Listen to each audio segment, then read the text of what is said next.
जब मैंने ए.के. गांधी की ये जीवनी पढ़नी शुरू की तो एक बात ने मुझे सच में चौंका दिया। टाटा परिवार, जो आज मतलब इंडस्ट्री का दूसरा नाम है, असल में पुजारियों के खानदान से आता है ना? कमाल की बात। मतलब मैंने कभी सोचा ही नहीं था कि कहानी में ऐसा कोई मोड़ आएगा। और शायद यही इस कहानी को इतना दिलचस्प बनाता है। ये सिर्फ एक बिजनेस एम्पायर की कहानी नहीं है, ये एक सोच की कहानी है जो पीढ़ियों से चली आ रही है। आज हम बस उसी सोच की परतों को खोलने की कोशिश कर रहे हैं। बिल्कुल, ये समझने के लिए कि टाटा को असल में टाटा क्या बनाता है। और इस कहानी के केंद्र में है रतन टाटा। जब 1991 में उन्होंने कमान संभाली तो उन्हें सिर्फ एक बड़ी कुर्सी नहीं मिली थी। नहीं, बिल्कुल नहीं। उन्हें मिला था एक तरह से बिखरा हुआ साम्राज्य, जहां बड़े बड़े एग्जीक्यूटिव्स अपनी मनमानी करते थे। और वो रतन टाटा को एक नौसिखिया समझते थे। जीवनी में लिखा है कि लोग मजाक भी उड़ाते थे। हाँ। और फिर उसी इंसान ने कुछ ही सालों में टैटली, कोरस और जागुआर लैंड रोवर जैसे ग्लोबल दिग्गजों को खरीदकर पूरी दुनिया को हैरान कर दिया। वो सिर्फ सौदे नहीं थे, वो एक ऐलान था। एक बहुत बड़ा ऐलान था। तो सवाल यही है कि पुजारी परिवार से निकला ये वंश दुनिया के सबसे बड़े कॉरपोरेट खिलाड़ियों में से एक कैसे बन गया?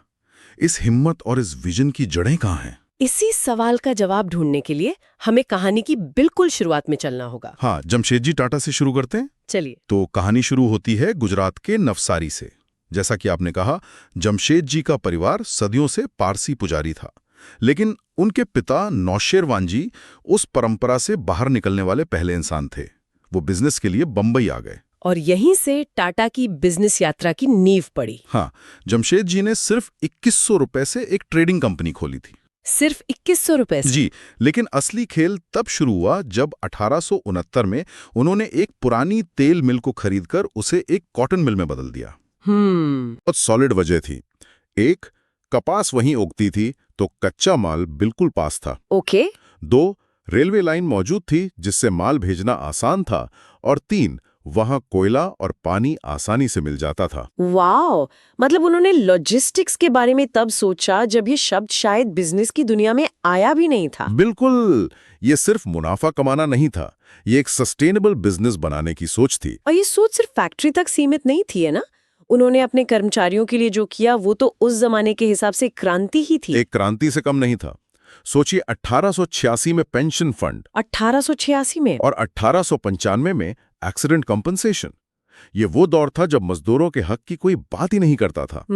जमशेदजी का मानना था कि अगर कर्मचारी खुश रहेंगे तो ही बिजनेस आगे बढ़ेगा।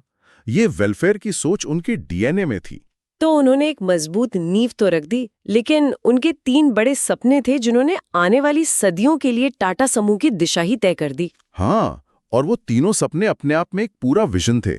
पहला, भारत की अपनी स्टील कंपनी बनाना ताकि देश को इंडस्ट्री के लिए किसी पर निर्भर ना रहना पड़े। यही आगे चलकर टाटा स्टील बना। और दूसरा सपना था एक वर्ल्ड क्लास होटल। नतीजा था मुंबई का ताजमहल होटल, जो 1903 में खुला। कहते हैं कि वो उस वक्त मुंबई की पहली इमारत थी जिसमें बिजली थी। जी हाँ, और तीसरा सपना, जो शायद सबसे जरूरी था, वो था देश में विज्ञान और तकनीक की पढ़ाई के लिए एक बेहतरीन इंस्टीट्यूट बनाना। इसी सपने से Indian institute of science Bangalore की नींव पड़ी। वाह! और इन सबके साथ उन्होंने 1892 में जे.एन. टाटा एंडोमेंट की भी शुरुआत की, ताकि होनहार भारतीय छात्र विदेश जाकर ऊंची पढ़ाई कर सकें। बिजनेस, समाज सेवा और देश निर्माण, ये तीनों धागे शुरू से ही एक साथ बुने गए थे। जमशेद जी ने तो सपनों के बीज बो दिए, लेकिन 1904 में उनका निधन हो गया। वो अपने स्टील प्लांट को हकीकत बनते नहीं देख पाए। तो फिर इन बड़े बड़े सपनों को पूरा करने की जिम्मेदारी किसके कंधों पर आई? ये जिम्मेदारी आई उनके 2 बेटों पर, सर दोराबजी टाटा और सर रतन टाटा। बड़े बेटे दोराबजी ने पिता के स्टील प्लांट के सपने को पूरा करने का बीड़ा उठाया। अच्छा। उनके नेतृत्व में टाटा स्टील की स्थापना हुई और 1912 में साक्षी के प्लांट से स्टील का पहला टुकड़ा निकला। उन्होंने टाटा पावर की भी शुरुआत की। और यहाँ जीवनी में एक और दिलचस्प किरदार का जिक्र आता है, लेडी मेहरबाई, जो दोराबजी की पत्नी थीं। वो सिर्फ एक अमीर घराने की महिला नहीं थीं। बिल्कुल नहीं, वो अपने समय से बहुत आगे की सोच रखती थीं। महिलाओं की शिक्षा की बहुत बड़ी पैरोकार थीं, पर्दा प्रथा के खिलाफ आवाज उठाती थीं। और एक कमाल की टेनिस खिलाड़ी भी थीं। ओलंपिक्स में भी हिस्सा लिया था उन्होंने।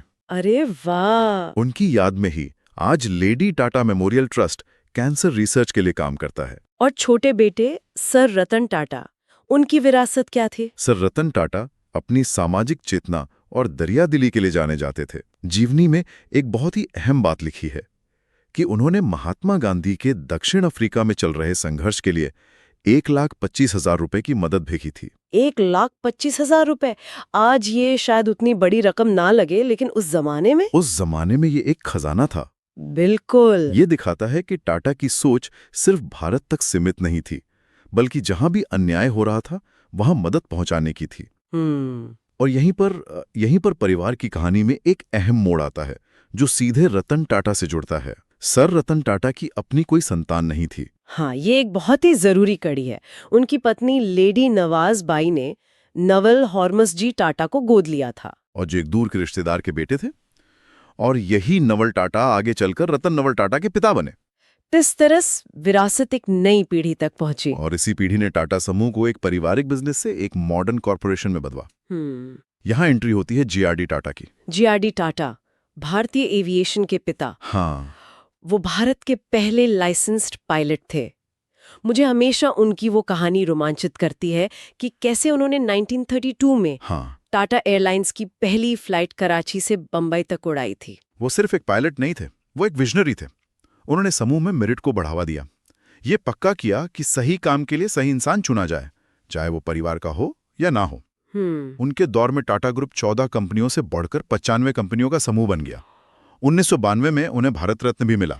तो जेआरडी ने एक बहुत बड़ा और फैला हुआ साम्राज्य खड़ा कर दिया था, और फिर 1991 में उन्होंने इसकी कमान सौंप दी रतन टाटा को। और जैसा हमने शुरू में बात की, रतन टाटा के लिए ये कांटों का ताज था। बिल्कुल। उस वक्त टाटा ग्रुप एक ढीला ढाला संघ था। अलग अलग कंपनियों के चेयरमैन बहुत ताकतवर थे। वो अपनी कंपनी को अपनी जागीर समझते थे। हाँ, वो जीआरडी को तो रिपोर्ट करते थे, लेकिन रतन टाटा को उनको गंभीरता से लेने को तैयार नहीं थे। तो उन्होंने उस चुनौती का सामना कैसे किया? एक बिखरे हुए समूह को एकजुट कैसे किया? उन्होंने कुछ बहुत कड़े लेकिन जरूरी फैसले लिए। जैसे उन्होंने चेयरमैन और मैनेजिंग डायरेक्टर्स के लिए रिटायरमेंट की उम्र तय कर दी। अच्छा। इससे कई पुराने और शक्तिशाली लोग जो बदलाव के खिलाफ थे, उन्हें हटना पड़ा। फिर उन्होंने उन बिजनेस को बेच दिया जो ग्रुप के लिए अहम नहीं थे, जैसे लैक्मे कॉस्मेटिक्स। उनका फोकस साफ था, ग्रुप को एकजुट करना और कोर सेक्टर्स पर ध्यान देना। और फिर शुरू हुआ वो दौर जिसके लिए रतन टाटा सबसे ज्यादा जाने जाते हैं, ग्लोबल एक्विजिशंस का। हाँ, चाय से लेकर कोरस स्टील और जैगुआर लैंड रोवर तक, ये सिर्फ खरीदारी नहीं थी, ये भारतीय कॉर्पोरेट इतिहास में एक भूचाल जैसा था। हाँ, और 2007 में कोरस का अधिग्रहण तो इसका शिखर था। $12 अरब। 12 अरब डॉलर। उस वक्त किसी भी भारतीय कंपनी का ये सबसे बड़ा विदेशी अधिग्रहण था। सब हैरान थे। ये सिर्फ टाटा को बड़ा बनाने के लिए नहीं था, ये एक बयान था कि एक भारतीय कंपनी अब दुनिया के मंच पर किसी से भी मुकाबला कर सकती है। लेकिन जीवनी में क्या इस पर भी बात हुई है कि ये कितना बड़ा जुआ था? क्योंकि 2008 की वैश्विक मंदी ठीक इसके बाद आई। हाँ, स्टील की कीमतें धड़ाम से गिर गईं।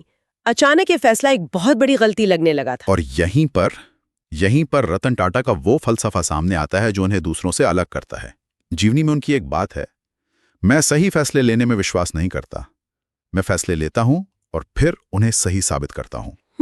कोरस और फिर 2008 में जैगुआर लैंड रोवर का अधिग्रहण, जो उस वक्त एक घाटे में चल रही कंपनी थी। ये इसी सोच का सबसे बड़ा इम्तिहान था। बिल्कुल। सालों तक जेएलआर ने पैसा डुबोया, लेकिन उन्होंने हार नहीं मानी। आज जेएलआर टाटा मोटर्स का सबसे मुनाफे वाला हिस्सा है। उन्होंने अपने फैसले को सही साबित करके दिखाया। ये तो हुई वैश्विक मंच की बात। बिल्कुल। लेकिन भारत में उनकी पहचान एक और चीज से जुड़ी है, जो शायद उनके दिल के सबसे करीब थी, नैनो कार। हाँ, आम आदमी की कार। जीवनी में इसे उनकी जिद, उनकी प्रतिभा और उनकी दूरदर्शिता का सबसे बड़ा उदाहरण कहा गया है। इसकी प्रेरणा बहुत मानवीय थी। मैंने पढ़ा है कि उन्हें ये आइडिया तब आया जब उन्होंने बारिश में एक ही स्कूटर पर पूरे परिवार को भीगते हुए जाते देखा। हाँ। पति, पत्नी, बच्चे सब एक साथ।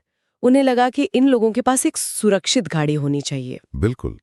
सपना था 1 लाख रुपए की कार बनाने का।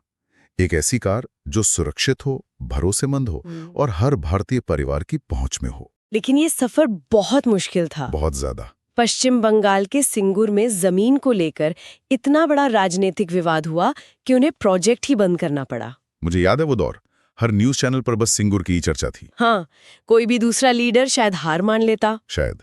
लेकिन उन्होंने प्रोजेक्ट को गुजरात के सानंद में शिफ्ट कर दिया और तमाम मुश्किलों के बावजूद जुलाई 2009 में पहली नैनो ग्राहक को सौंपी गई। इंजीनियरिंग के लिहाज से तो वो एक चमत्कार थी। पीछे इंजीनियरिंग, अंदर उम्मीद से ज्यादा जगह और सुरक्षा के सारे मानक पूरे। लेकिन यहाँ एक विरोधाभास भी है। नैनो का सपना बहुत बड़ा था, पर वो व्यावसायिक रूप से उतनी सफल नहीं हो पाई। क्या जीवनी इस बात पर भी रोशनी डालती है कि कहीं 1 लाख की कार या सबसे सस्ती कार का टैग ही इसकी नाकामी की वजह तो नहीं बन गया? ये एक बहुत जरूरी सवाल है और हाँ, जीवनी इस पर बात करती है। रतन टाटा की सोच इंजीनियरिंग और एक सामाजिक जरूरत से जुड़ी थी। वो एक समस्या का समाधान कर रहे थे, लेकिन शायद वो भारतीय बाजार के मनोविज्ञान को पूरी तरह नहीं समझ पाए, जहां कार सिर्फ जरूरत नहीं बल्कि एक स्टेटस सिंबल भी है। लठक्या का टैग। हाँ, वो लठक्या का टैग इसके लिए नुकसानदेह साबित हुआ। ये दिखाता है कि एक महान इरादा और बेहतरीन इंजीनियरिंग भी बाजार की हकीकत से टकराकर विफल हो सकती है। तो इस पूरी कहानी को अगर हम समेटे तो हम क्या कह सकते हैं? जमशेदजी के सपनों से लेकर रतन टाटा के वैश्विक दांव तक ये सिर्फ एक कंपनी की कहानी नहीं है। नहीं, ये उससे कहीं ज्यादा है। ये उस सोच की कहानी है जिसमें व्यापार और समाज सेवा एक दूसरे के विरोधी नहीं बल्कि पूरक हैं। एक धागा है जो सबको जोड़ता है। हाँ, जमशेदजी का कर्मचारियों के लिए पेंशन फंड शुरू करना, सर रतन टाटा का गांधी जी की मदद करना और रतन टाटा का एक आम भारतीय परिवार के लिए सुरक्षित कार का सपना देखना। ये तथ्य कि टाटा सन्स की 66% हिस्सेदारी चैरिटेबल ट्रस्ट्स के पास है, ये अपने आप में इस फिलॉसफी का सबसे बड़ा सबूत है। साबित करता हूँ। ये सिर्फ एक कहावत नहीं लगती। कोरस और JLR जैसे जोखिमों को देखते हुए ये उनकी लीडरशिप का मूल मंत्र लगता है। सही कहा, और यह हमें सोचने पर मजबूर करता है कि महान नेतृत्व आखिर है क्या?